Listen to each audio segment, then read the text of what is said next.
Innal hamdalillah nahmaduhu wa nasta'inu wa nastaghfiruh wa na'udzu billahi min syururi anfusina wa min sayyiati a'malina may yahdihillahu fala mudhillalah wa may yudlil fala hadiyalah. Asyhadu an la ilaha illallah wahdahu la syarikalah wa asyhadu anna Muhammadan abduhu wa rasuluhu la nabiyya ba'da. Allahumma sallim ala nabiyyina Muhammadin wa ala alihi wa sahbihi ajma'in wa ba'du.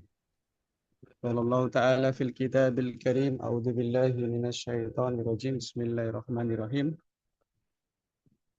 كتب عليكم القتال وهو كره لكم.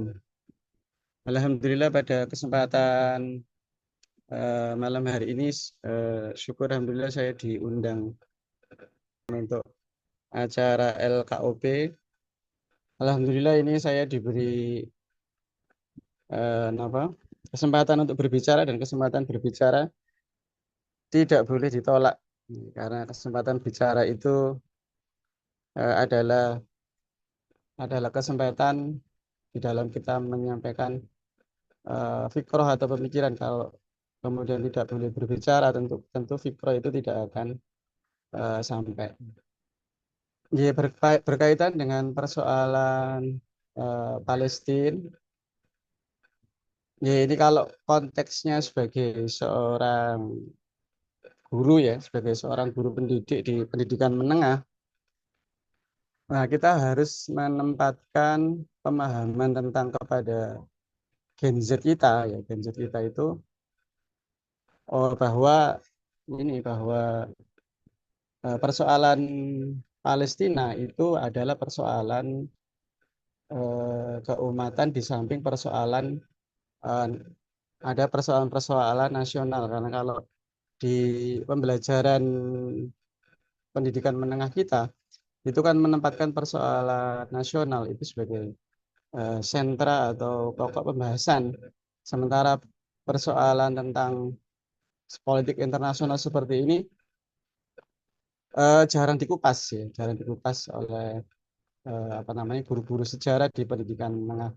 Kalau di perguruan tinggi, insya Allah mungkin lebih banyak pembahasan Timur Tengah itu mungkin di ini, ya, tentang hubungan internasional atau di sejarah itu sendiri, atau di ilmu politik itu biasanya banyak dikupas. Untuk pendidikan menengah tidak seperti itu. Nah, maka dalam ini Gen Z kita ini memang harus kita arahkan kepada wawasan politik internasional itu, sehingga kemudian memperoleh satu gambaran bagaimana kondisi politik kaum muslimin pada umumnya, khususnya di permasalahan tentang Palestina. Yang letak dari Palestina ini adalah di Al-Quds, atau disebut juga Bait Lahem atau kota Yerusalem, yang biasanya di barat disebutkan dengan Yerusalem. Nah, yang pertama kita harus memposisikan bahwa Al-Quds ini adalah kota suci, ya, kota suci ketiga setelah Mekah dan Madinah. Nah, dan ini didasarkan kepada sirah dan juga hadis-hadis Nabi Shallallahu Alaihi Wasallam, dan juga kita melihat fakta bagaimana memandang Nabi kita Shallallahu Alaihi Wasallam itu kepada kota Al-Quds. Kota Al-Quds. Yang pertama adalah Al-Quds adalah kota yang dipandang sebagai Nabi, adalah kota yang penting setelah kota Madinah dan kota Mekah. Nah, itu sehingga kemudian kita melihat bagaimana ketika Nabi itu melakukan Isra Mi'raj, memang ada beberapa kota yang disinggahi oleh Nabi ketika beliau Isra itu. Yaitu pertama adalah beliau singgah di kota Yasrib, atau kemudian itu disebut dengan Madinah. Kemudian beliau juga singgah di Tursina, ya. Dan kemudian beliau kemudian singgah di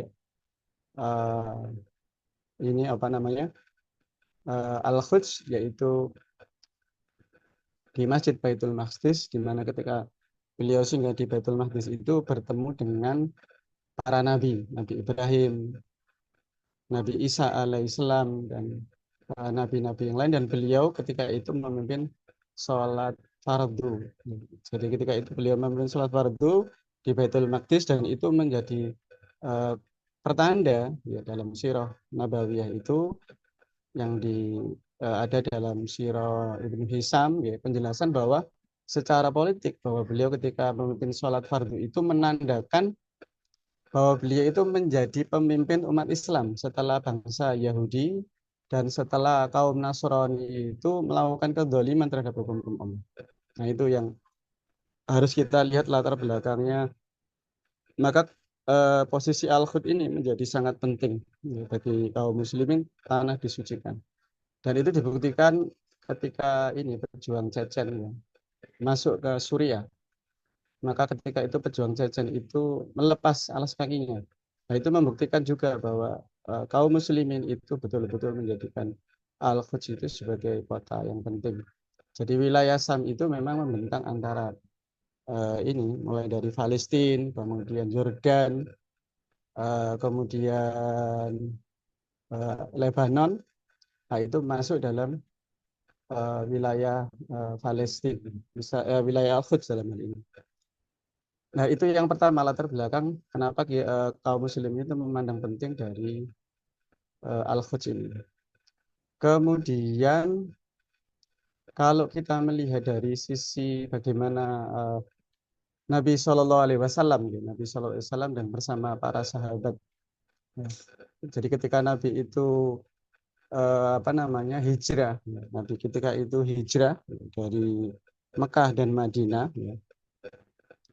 Maka ingat bahwa ketika beliau itu hijrah dari Mekah dan Madinah, ketika itu Nabi juga melakukan perubahan apa namanya kiblat yang kedua, ya, dari kiblatnya sebelumnya itu menghadap pada Masjidil Aqsa menuju kiblat ke kota Mekah. Nah itu juga peristiwa sejarah yang membuktikan bahwa sebenarnya letak dari Al-Aqsa ini adalah hak kepemilikan atas apa kaum muslimin, hak kepemilikan hak kepemilikan atas kaum muslimin yang kewajibannya adalah kaum muslimin itu menjaga dan kemudian merawat dan mensucikan tanah itu dan menjadikan Al-Aqsa itu sebagai tempat ibadah kaum muslimin di seluruh dunia.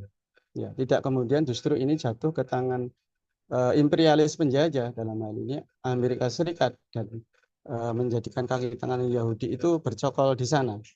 Nah, itu. Dan kemudian kalau kita melihat dari sisi tarikh, ya, tarikh sejarah ketika pada masa para sahabat yaitu melalui Ubaidah bin Jarrah dan juga Khalid bin Walid, itu dua panglima perang ini menaklukkan Baitul Maqdis, ya, menaklukkan Baitul Maqdis pada tahun 14 Hijriah, ya, pada tahun 14 Hijriah atau pada tahun sekitar tahun 500 apa 535 Masehi, ya, atau itu. Jadi setelah 14 tahun Hijriah itu, maka Baitul Maqdis ini ditaklukkan oleh dua panglima perang kita, yaitu Khalid bin Walid dan Ubaidah bin Jarrah. Ketika itu khalifahnya adalah Umar bin Ibnu Khattab. Nah, ketika itu dikisahkan pula dalam catatan itu bahwa eh, yang menjadi pemegang kunci kota Al-Quds ini atau Yerusalem ini adalah seorang apa namanya yang disebut dengan orang apa itu penguasa Kristen, ya, penguasa Kristen yang kemudian menyerahkan kuncinya itu langsung kepada Umar bin Khattab. Menyerahkan kuncinya itu kepada Umar bin Khattab dan rela apabila kotaannya ini dikuasai oleh pasukan Islam dan kekuasaan Islam. Itu yang pertama.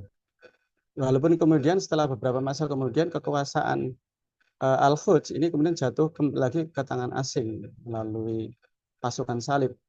Dan kemudian beberapa tahun kemudian, ya beberapa ratus tahun kemudian, yaitu kalau tadi jatuh ke tangan Islam pada tahun 535 Masehi, ya, melalui Khalid bin Walid, maka kemudian pada tahun 1178, ya, itu kemudian kekuasaan Islam atas atas Al-Khud itu kembali jatuh tangan Muslimin melalui panglima yang bernama Salahuddin Al-Ayyubi pada tahun 1178 Masehi.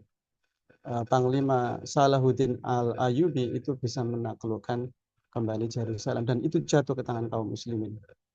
Nah, maka dalam hal ini membuktikan bahwa perjuangan terhadap mempertahankan atas Palestina itu, atas Al-Quds itu adalah satu hal yang sifatnya wajib dan itu dilakukan oleh para sahabat Nabi dan para sahabat dan juga para sultan, penguasa-penguasa setelahnya. Kemudian juga kita juga diingatkan bahwa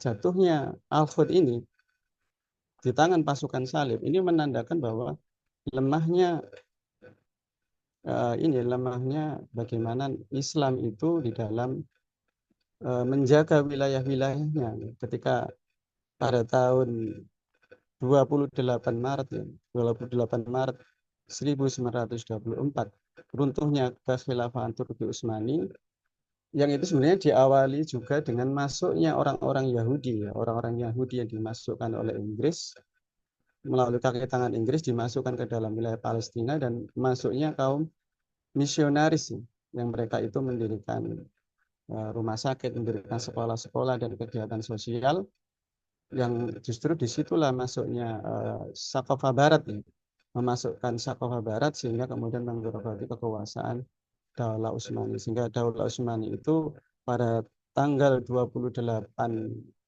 ini 28 Rajab ya. Ibu ini kan juga bulan Rajab pada 28 Rajab 1000 100 1300 ini sekitar 1300 itu jatuh ke tangan itu jatuh ke tangan penguasa Barat. Jadi setelah itu penjaga atas Al-Khud ini tidak ada karena ketika itu Khilafatul Utsmani itu runtuh ya dengan serangan. Nah ini fakta-fakta historis yang layak harus kita kemukakan. Dan mungkin ini memang pelajaran sejarah kalau di pendidikan menengah itu memang gampang ya, tapi memang sulit ini bagaimana kita mengingat angka-angka tahun ya, sebagaimana kalau di pelajaran matematika begitu. Nah itu yang kedua.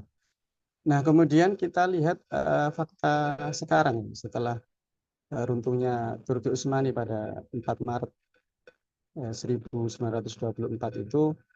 Nah, itulah tanda bahwa lepasnya semua simpul-simpul Islam itu, termasuk lepasnya kekuasaan Islam ya, atas Al-Quds ini. Sehingga pelayanan kota, seharusnya pelayanan atas Masjidil Haram di Palestina ini sebenarnya adalah milik daulah, milik umat Islam. Tapi sekarang kan jatuh ke tangan Israel, yang mereka itu melakukan, yang barusan tahun kemarin itu melakukan yang disebut dengan Ta'ifun Al-Aqsa. Jadi mereka melakukan Badai Al-Aqsa dengan melakukan pengeboman dan pembunuhan secara jahat kepada seluruh penduduk Gaza ya. Sehingga sebagian besar korban dari penduduk Gaza itu adalah terdiri dari wanita dan anak-anak. Korbannya cukup banyak yang dalam peristiwa Ta'ifatun Al-Aqsa, Badai Al-Aqsa itu saja sudah 40.000. Nah, kalau seorang ini novelis, seorang ini penerima simbol perdamaian dari Jepang itu mengatakan bahwa sebenarnya apa yang terjadi di Al-Aqsa itu sama seperti ketika pemboman Amerika di Hiroshima dan Nagasaki. Di Hiroshima itu korbannya 150.000, di Nagasaki itu 77.000, dan itu dikatakan oleh penerima Nobel dari Jepang itu mengatakan ini setara sebenarnya, bahkan mungkin lebih dari itu gitu. Dan kemudian ketika itu duta besar ini baru tahun kemarin tuh ya mengatakan di tahun 2024 itu, jadi mengatakan sampai duta besar Jepang itu mengatakan bahwa duta besar Israel atas Jepang itu tidak terima dengan pernyataan seperti itu kalau dikatakan bahwa terjadinya pembunuhan yang ada di Gaza itu setara dengan bom Amerika di Hiroshima dan Nagasaki. Nah, maka dalam hal ini kita melihat bahwa apa yang dilakukan, kekejian yang dilakukan terhadap Israel itu memang ya sudah selayaknya, karena memang induk mereka yaitu Amerika Serikat itu juga menjadi raja tega seperti itu yang melakukan pengeboman di Hiroshima dan Nagasaki. Apalagi dalam hal ini Israel, karena mereka berguru kepada Amerika. Tapi sebenarnya kalau dalam beberapa kajian mendalam tentang politik internasional dalam hal ini Amerika, kita melihat bahwa orang-orang Israel itu keturunan-keturunan Israel, keturunan-keturunan Yahudi maksudnya adalah banyak bergerak di Amerika, banyak bergerak di Inggris, dan di negara-negara Eropa lain, di Jerman. Maka kemudian ini apa namanya, imigrasi besar-besaran yang dilakukan pada era abad ke berapa itu, 19 ya, setelah menjelang runtuhnya Turki Utsmani itu, yaitu memasukkan orang-orang Yahudi dari apa namanya, dari wilayah ini, dari wilayah apa, wilayah Amerika, wilayah Inggris, dari Eropa itu dimigrasikan ke ini, ke Palestina, dan itu menjadi negara baru yang disebut dengan Israel.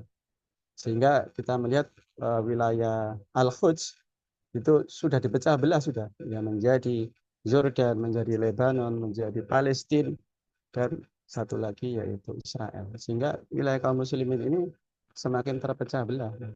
Sehingga hak pengurusan atau Masjidil Aqsa sudah jatuh ke tangan dalam hal ini yaitu Israel. Maka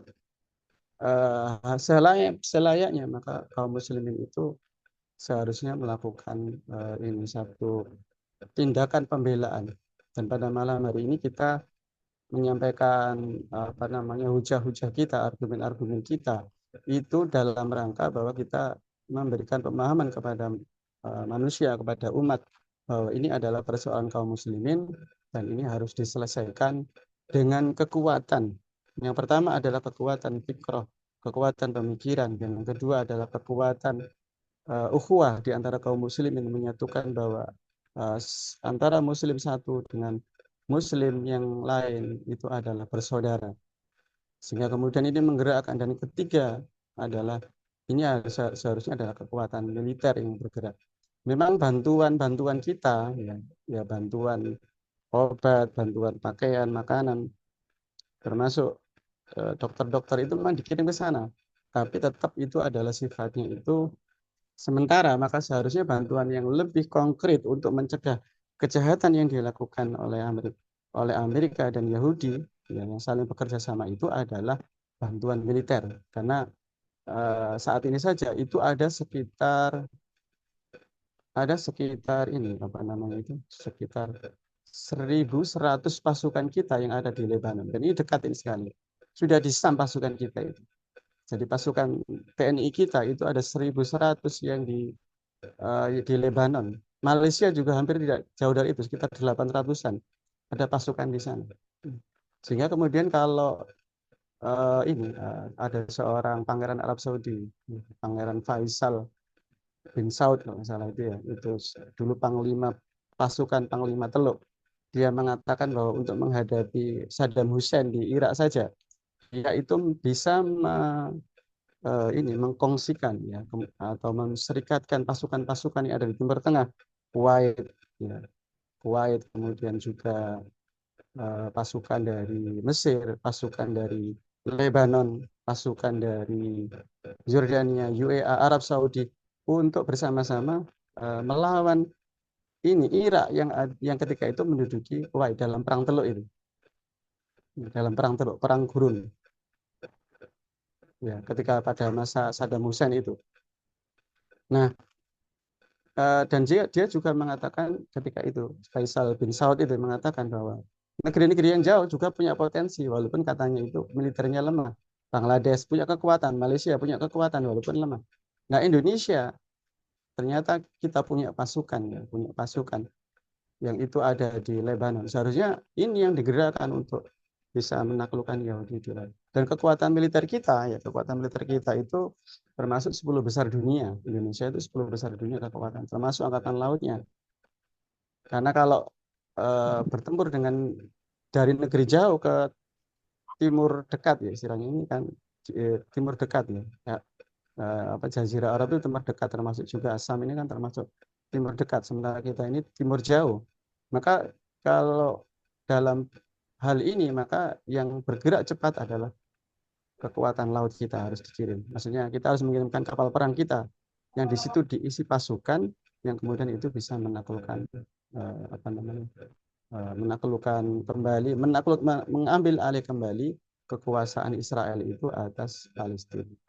Dan satu hal lagi bagaimana upaya PBB ya. Nah, selama ini kan negara-negara di dunia Islam dan di dunia internasional itu berharap kepada PBB. Dan kita saya punya beberapa catatan. Satu hal lagi, United Nations ketika itu dia memiliki mahkamah internasional, International Court of Justice, ya, IOC. IOC dalam hal ini itu sama sekali tidak menunjukkan keadilan. Ketika dalam pengadilan di Den Haag negeri Belanda pada tahun 2024, dia memutuskan bahwa harus ada tinjauan ulang tentang persoalan di krisis Palestina. Justru seharus dan padahal dalam pandangan ini pengacara-pengacara Muslim itu mengatakan seharusnya IOC itu harus berpandangan bahwa negeri Israel itu tidak sah, legal dan harus dibubarkan negeri itu. Nah, ternyata IOC tidak berpandangan begitu, mengatakan bahwa Israel itu harus punya apa namanya meninjau ulang tentang sikap kemanusiaannya terhadap apa Israel, terhadap Palestina. Ya, di samping nanti ada juga kita lihat apa namanya ada masalah revolusi PBB yang sangat tidak masuk akal. Sudah ada 150 resolusi PBB ya di tahun 1967 sampai 2016 itu sudah ada 150 ini apa resolusi yang sama sekali resolusi itu tidak berpengaruh apapun terhadap kebijakan PBB itu dalam persoalan Palestina. Jadi begitu